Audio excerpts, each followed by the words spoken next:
Doutor Tiago, quais são os principais sinais de alerta que ninguém pode estar passando por depressão ou até mesmo pensamentos suicidas? A pessoa começa a dar sinal? Com certeza. Quais são? Então, é assim, né? O transtorno de humor, né? A depressão, né? Que é a depressão maior, né? Ela é um transtorno psiquiátrico, né? Então, existem realmente alterações ali emocionais, alterações comportamentais, né? E assim, quais são os sinais da depressão, né? É uma tristeza que ela passa de 2 semanas. Então a pessoa ela tem aquela tristeza, ela chora com facilidade, né?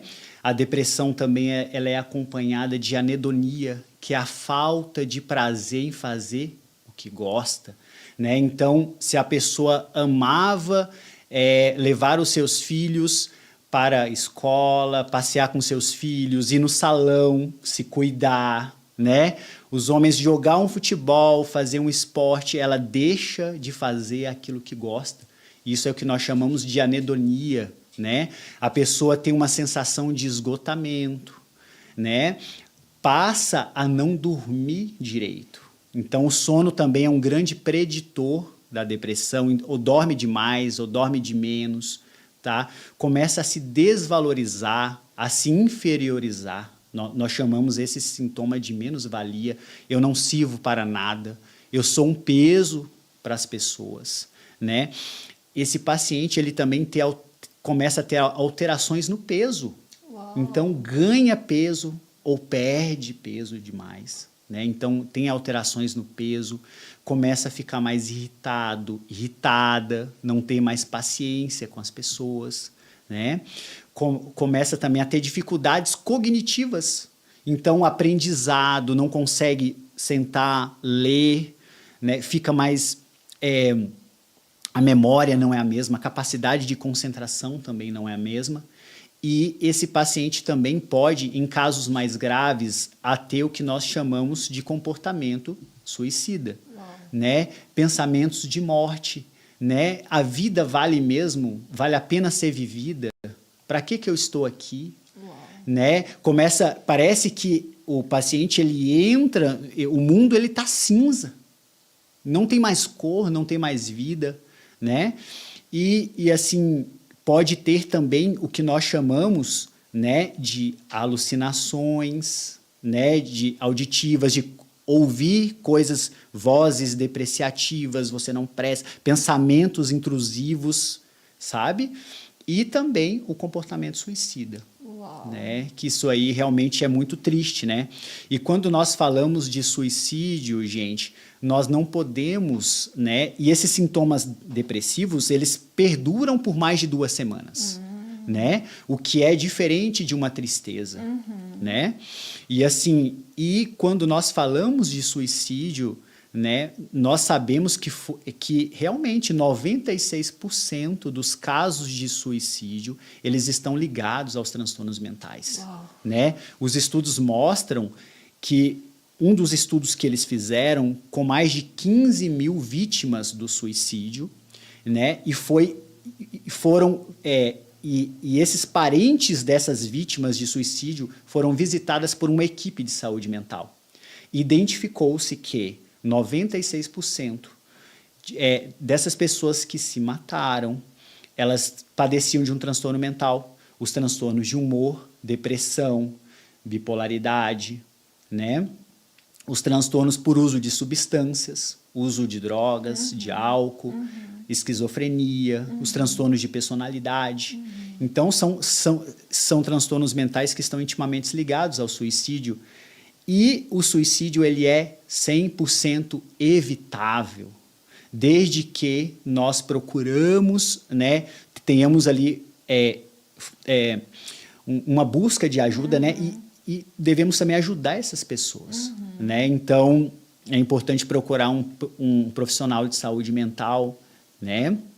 E ali, quando esses sintomas eles perduram mais de 2 semanas, eles estão trazendo um grande prejuízo para a vida dessa pessoa, não está se resolvendo dentro da igreja, né? Então ali já foi em grupos de oração, libertação, a irmã já orou, os irmãos já oraram, já estão jejuando e não melhora, né? E eu digo isso para todos os transtornos mentais, né? Uma ansiedade, uma síndrome do pânico, né? Então, assim, quando não está se resolvendo dentro da igreja, peraí, eu tenho que ligar um alerta, né? Que não é algo espiritual, mas também é fisiológico, como se fosse um diabetes, Sim. uma pressão alta, Sim. né? Uma doença, né? Então, assim, é importante a gente fazer essa diferenciação, né? E saber que a religiosidade e espiritualidade, ela é muito importante para a nossa vida. Sim. Nós somos, né, 84% da população mundial acredita em algo que é transcendente, é espiritual. A Associação Brasileira de Psiquiatria, a Federação Mundial de Psiquiatria, nós temos um núcleo de estudos de religiosidade e espiritualidade e sabemos o quanto isso é bom para a nossa vida, né? Então, é muito importante também, né, saber que a depressão, ela vai fazer com que nós nos isolamos. Então, a gente vai procurar se isolar. Isso é ruim, né? Então, assim, é muito importante a gente fazer essa diferenciação e saber que temos que procurar um profissional qualificado. Eu vejo que há, às vezes, no nosso meio, um preconceito muito grande, né, doutor? E eu acredito que, às vezes, a pessoa espera chegar a um limite, assim, onde ela não tem mais como resolver, e daí vai procurar um psiquiatra. E eu acredito que o senhor deve ter experiências, né? Claro que nós não vamos expor aqui, colocar o nome das pessoas, né? Até por conta de um sigilo médico. Mas eu creio que o senhor deve ter experiências, assim, bem interessantes, né? De pessoas que foram procurar o senhor, que já estavam lidando há quanto tempo já com essa depressão, em oração, em libertação, e não resolveu. Se o senhor se sentir confortável e quiser compartilhar alguma experiência dessa conosco, né? Para a gente poder edificar as pessoas que estão nos assistindo ali. Com certeza, né? Assim, Deus, ele é maravilhoso e assim, ele tem me proporcionado, né?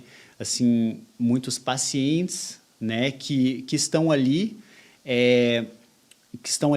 inclusive ali envolvidos ali na igreja, né? Inclusive, há mais ou menos um mês eu até enviei, né? Teve uma matéria sobre suicídio, o aumento de suicídio entre líderes cristãos. Uau. Sabe? É muito triste isso, né? E infelizmente, né, a gente realmente nós fazemos vistas grossas aos transtornos mentais.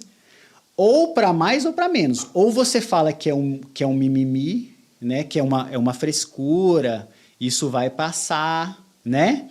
Ou então existe um termo que a gente chama de psicofobia, que não, isso aí é aquele doente, aquela pessoa é doente, aquela pessoa ali é loucura, é frescura, e é justamente quando a gente faz essas vistas grossas que, infelizmente, né, os desfechos piores acontecem.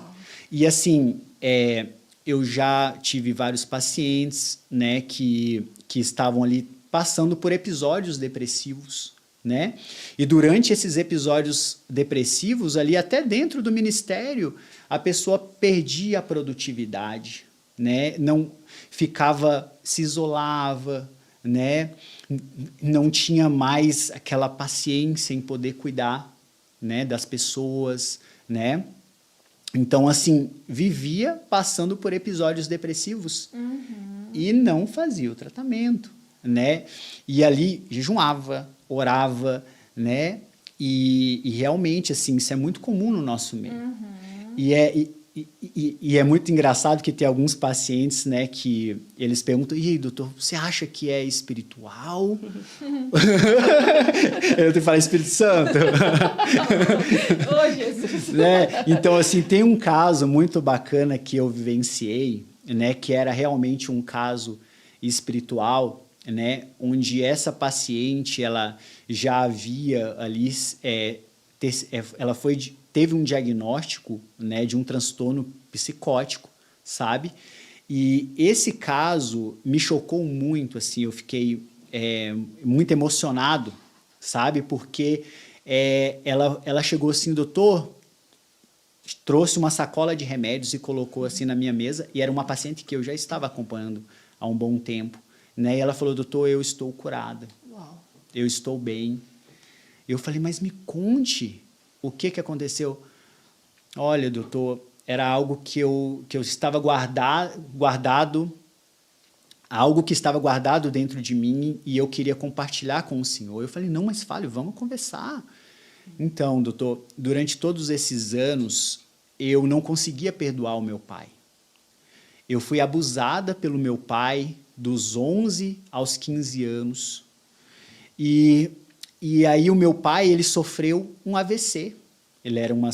Essa paciente era uma senhora já. E o meu pai sofreu um AVC e acabou que eu tive que cuidar do meu pai. O meu pai, eu tive que dar banho, e quando eu comecei a dar banho no meu pai, eu comecei a chorar. Uau.